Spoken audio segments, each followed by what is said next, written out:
call. He was an arrested person. Do you agree? Yes, he was arrested. He was in detention, my lord. Ngaso i-30 kaMeyi ngo-2020 uma iboshwa uyena-ke uSergeant Mogola ngayo i-J50. Yebo wayeumuntu oboshiwe oyisiboshwa. Yes, but now I just want us to clear up the terms relating to the explanation you gave yesterday. At that time, when he was brought to Foslorus, and when he met you, he was not already detained in custody. Do you agree? I agree that he was not in the police custody, but my lord, detention needs to be understood in its correct context. So if the police comes to your house and say, we are taking you in for questioning to a police station that could be 5 kilometers away, from the moment they took control of you from your house, you are under detention. The police station is just a formality where you are put behind bars. The moment they take control of you, you are under police detention. Angichazeke lokho ukuze kuzozwakala-ke ukuthi asithi amaphoyisa ayekufikela-ke la uhlala khona emzini wakho asesithi-ke manje kufanele sihambe nawe mhlambe siya ku-police station-ke kuyibanga-ke elama-kilometer awu-5 nkathi nje sewungabekususa-ke lapho uma ungaphansi kwamaphoyisa nje wena-ke sewuthathwa-ke njengomuntu nje okwi-detention-ke ukuthi uye e-police station sekuwukuthi nje manje sekukwenziwa nje into eformal kodwa ngesikhathi ungaphansi kwabo-ke detention. Hence, my lord, the rights are given when you are when the police take control of you. They will warn you according to Section 35 constitutional rights. Furthermore, when you are now physically incarcerated, then the Form 14A kicks in, because now that kicks in when you are now incarcerated, going to the cells. Ingakho-ke uma befika-ke kuwena-ke la ukhona-ke noma la bakuthola khona kusemzini wakho noma ikuphi yila bechazela khona-ke ngamalungelo akho. Uma-ke manje usufakwa-ke kuwona-ke ama-cell e-police station yila kungena khona-ke le form ewu-14A.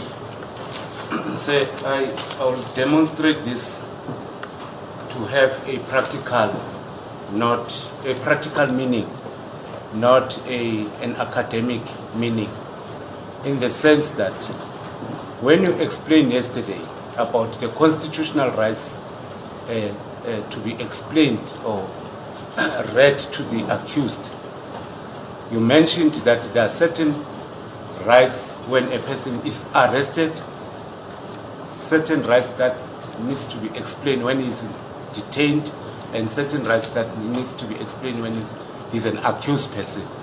You remember saying? I do remember, my lord. Ngiyakhumbula-ke ngisho izolo ukuthi-ke umuntu-ke noma right umuntu oboshiwe umuntu-ke okwi-detention nomuntu owumsolwa noma owummangalelwa uma sevela enkantolo. According to my question, in relation to detention, when you say SAP 14 capital letter A kicks in when he is physically detained or locked in the police cells. That's when you talk about detention, the relevance of section SAP 14 capital letter A. But when you relate to arrest, what is the prominent right that you explain to the arrested person? So, my lord, let me start here. I think the last part of where the detention kicks in is incorrect. It's not what I've said. I'm saying when the police arrest someone on the street and the rights are given, the person is under detention. So the detention is under police control. If that person runs away, they will even charge that person for escaping from lawful police custody. You're under police control. And I said when he is finally taken to the police station, in other words, the police holding cells, then the formalities will be done, and that is where the 14A and the SAP 14 register, what you call it, 14 cell register, will kick in, because now he's been put in the holding cells. So that's what I've explained. But to come to your question, my lord, arrest and detentions are more or less the same. Arrest is when a person will appear in court and the court will make a decision. Detention, there is a prerogative from the police to say, after investigating this person, we don't think we have enough evidence, the person can be released. Once a person is formally arrested, only the court, in other words, placing the docket before the control prosecutor, will make a decision to say, I don't have enough, I'm releasing this person, or arraign this person. So the similarities are very close, my lord, because the execution takes place outside by the police.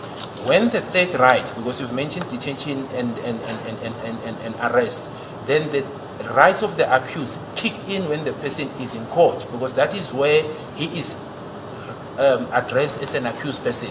When he's outside, he's addressed as a suspect. Once he appears before court, my lord, is now an accused once he's arraigned, my lord.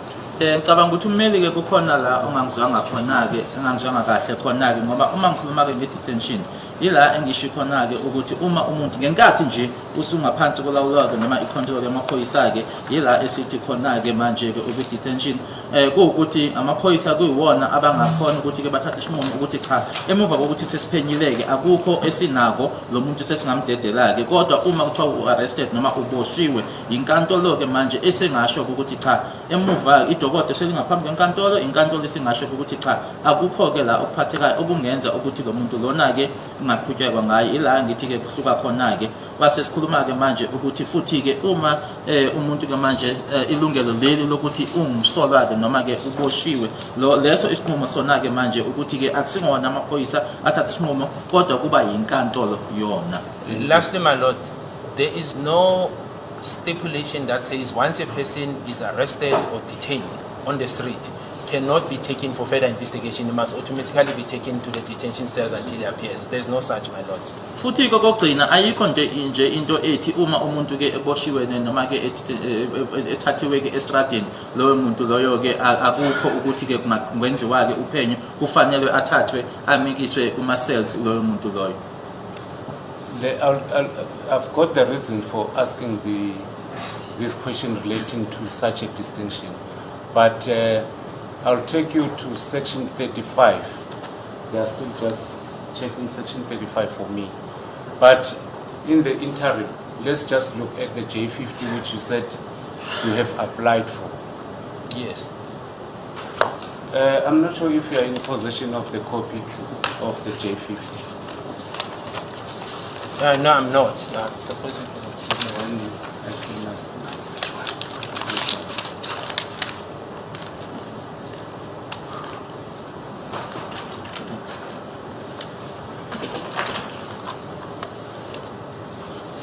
So is it marked? So it's not marked. So the J50 that you are in possession of, it was issued on the 26th of October. Yes, my lord. This is not clearly visible, but I do know, my lord, it was issued on the 26th of October. Can I maybe find my copy, my lord, because this is not visible. Lana ke akubonakali kahle ke ngicela ubheka ke yakhe icopy kodwa uthi uyazi ukuthi ke i-J50 lena ke yakhishwa ngazo i-26 October. What I know, my lord, the J50 was executed on the 26th of October and the accused appeared on the 27th of October. Engikwaziyo ukuthi ke yona ke ukuthi nje ayisebenzeke ngamagama ke baboshwe ke ukuthi execute ke lokho kona ke kwenzeka ngazo i-26 zika October base beyobingelela imantshi ke ngelandelanayo. Yes, I want to get a precise meaning of the J50, but before I get into that, let's give you the chance to get your copy. Okay, just if the court can bear, okay. So the warrants, my lord, were issued on the 23rd of October 2020 and executed 3 days later. Ukuthi siwatholeke nokuthi ke inkantolo ke igunyaziseke ukuthi lama warrants ke ngempela ke singawathola kwakunge-23 zika October 2020 ukuthi ke manje sihambe ke ukuthi kuyoboshwa ke abantu lapho ke abakubona ama warrants kwenzeka nge-26 zika October 2020. Yes. Now let's look at the meaning of J50. It's a warrant of arrest. That is correct, my lord. I-J50 ke ila kusho khona ke ukuthi manje seninegunya ke lokuthi ngahamba niyobopha. Accused number 1 and number 2 were already arrested when it was issued. Do you agree? No, but not for this matter, my lord. I think this needs to be looked at in its context. They were arrested for different matters. Insofar as this matter is concerned, this was the first time they were charged, my lord. Umeli uthi ke kodwa ke umsolo wokuqala nowesibili babe sebeboshiwe ke ngaleso sikhathi uthi-ke brigadier uma ephendula-ke kodwa lento kuyafuna-ke ukuthi ichazwe-ke izwakale kahle-ke ukuthi babengaboshelwe lona leli cala, babeboshelwe amanye amacala. Kwakuwokokuqala-ke ukuthi beboshelwa lona leli icala. My question does not relate to other matters that were arrested for. The question is, accused 1 and 2. May I approach accused 1? May I approach?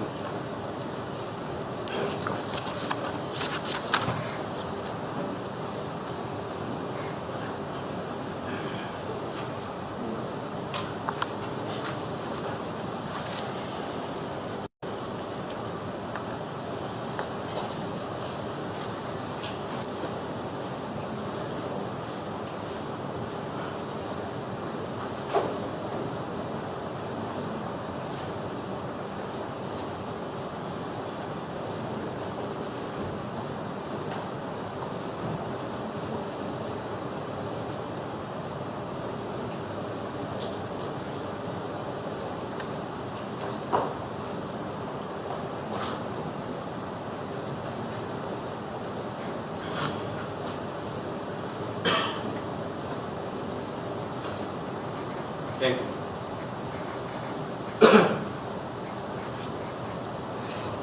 My question relates to the status of accused number 1 and number 2. At that time, the J50 was issued under case number 636. Though these accused persons were already arrested. My Lord, please, my Lord.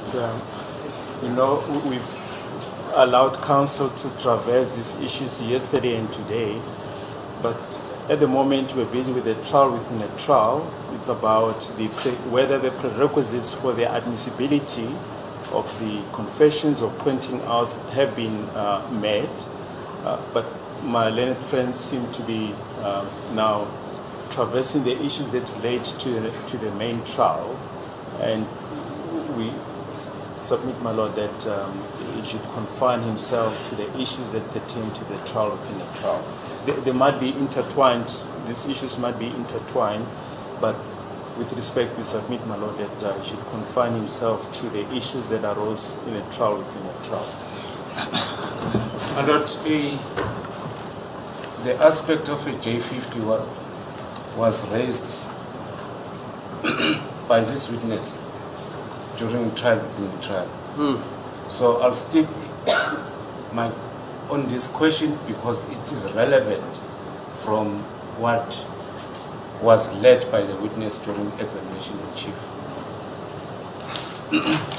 Are you now in possession of the copy? Yes, I am, my Lord. I am. I have a slight problem in terms of information that is in the J50.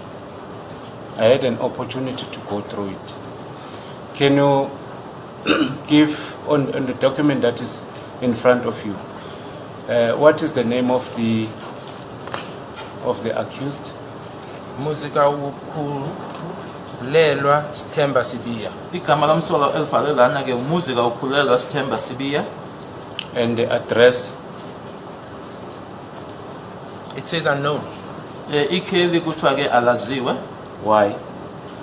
Because the address that he gave in the previous matter when he was arrested, my Lord, when he brought the bail application in the lower courts, was found to be false, and as a result, bail was denied. Isizathu ke kungoba ikheli awanikeza ngalo ke inkantolo kaMantshi ngathi ke kwelinye icala ngathi enza ke isicelo sebail kwatholakala ukuthi i-address ekungasiyona ingakho ke wayinqatshelwa ibail. I will disagree with you. I'm putting to you that when you brought an application for the J50, sorry, let me just put it this way. I don't want to get into the person who was arrested under 217/03/2019. In terms of that docket, did you have an opportunity to go through or to see the docket? Yes, I did, my lord.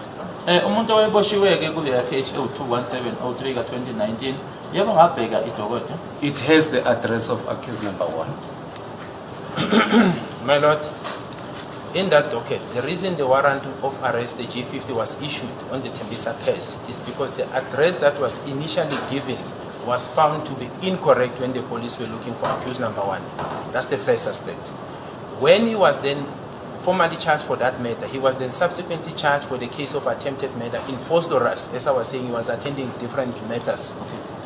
Okwenzeka-ke lana angithi ngokumayela uma uthi-ke i-address ikhona-ke kwidokodo kwatholakala-ke ukuthi-ke uma kwenziwa-ke uphenyo ukuthi leliyana-ke idokodo-ke noma-ke i-address anikeze ngayo ukuthi akusiyona i-address ekuyiyona manje-ke uma manje esechajwa-ke manje sekumanje icala leli lokuzama-ke ukubulala kwi-case yase-phosphorus nanjengoba bengishilo-ke ukuthi wayebhekene namacala amaningi ahlukene.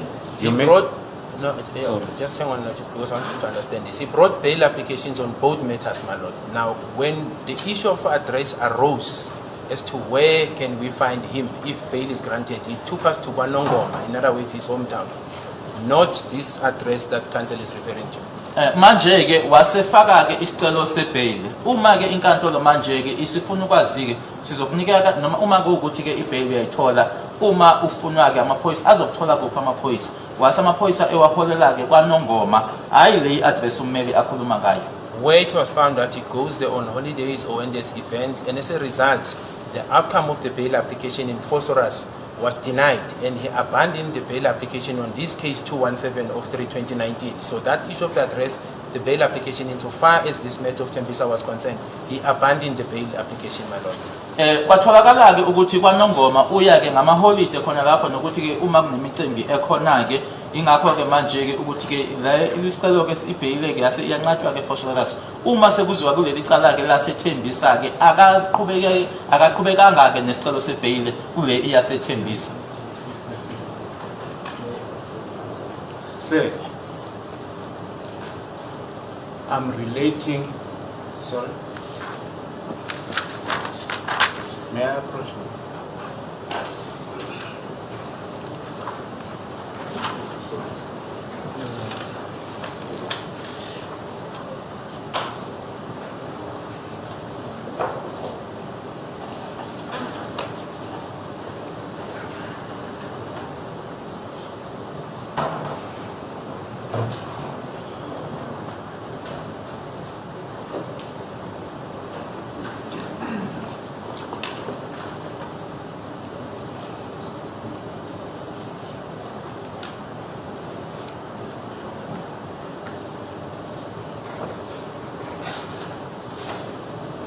Thank you. Sir, can I?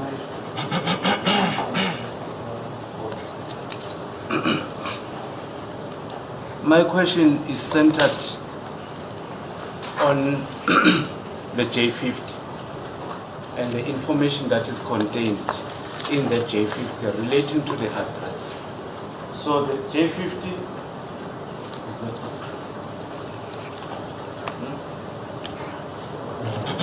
So may I just hand over this, this TT, exhibit TT to you.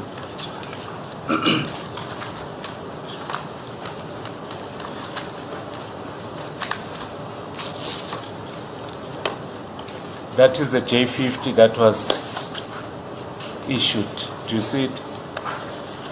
That is under cast number 217. correct, yes, insofar as the Tembisa matter is concerned. It was issued before the J50 that you said you're the one who applied for it. It was, so my lord, these are different matters. Say, 217. I'll give you an explanation. I'll request you to. Why don't you let the witness answer you? No, my lord, I know where I'm going. You say I'm interfering. You ask the question, the witness wants to answer you, you deny him that opportunity. May I? Let him answer first. So, my lord, proceed. Yeah, I'm saying this warrant that counsel is referring to of Tembisa, yes, was issued before because it relates to the drug dealing matter. The warrant that is before me relates to the murder and the matter that is before court, which was issued on the 23rd of October 2020. Two different cases, two different matters. Le warrant ukhansela qeda ukunika yona manje yebo yakhishwa ngaphambi kwale mina engikhuluma ngayo engayithola nge-23 ka October 2020 eyasethembisa lena eqala lokubulala qala lelo eliphambi kwenkantolo manje amacala amabili lana ahlukile. I understand, sir. I understand there are two different cases, but it's one and the same person. It's one and the same Moses Bia. Yes, we agree. It's accused number 1. Kuyiqiniso ukuthi yebo amabili ahlukile kodwa akhuluma ngomuntu oyedwa. But the J54 issued under CAS 217 bears the date of 1818 Vosimosi section. I'm not sure where counsel says that, because on top it says address unknown. Unless we're talking about two different documents. What is written here says address unknown. Angazi ukuthi umyelo ukhuluma ngayiphi ngoba lana kubhaliwe ikheli kwase kubhala ukuthi unknown alaziwa ukuthi 1818 ubonaphi angazi. Sorry for that question. I think I got it. Where's the one that was issued? It's the same as I beg your pardon. There's one page like this. It's got the address. I have the witness of the address.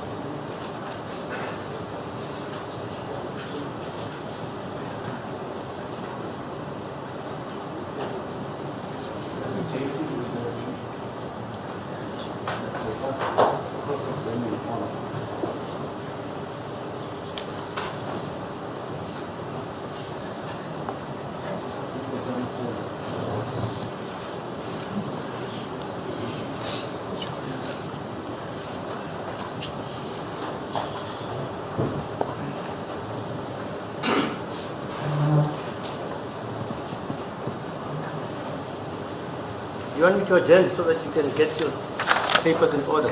Court, please.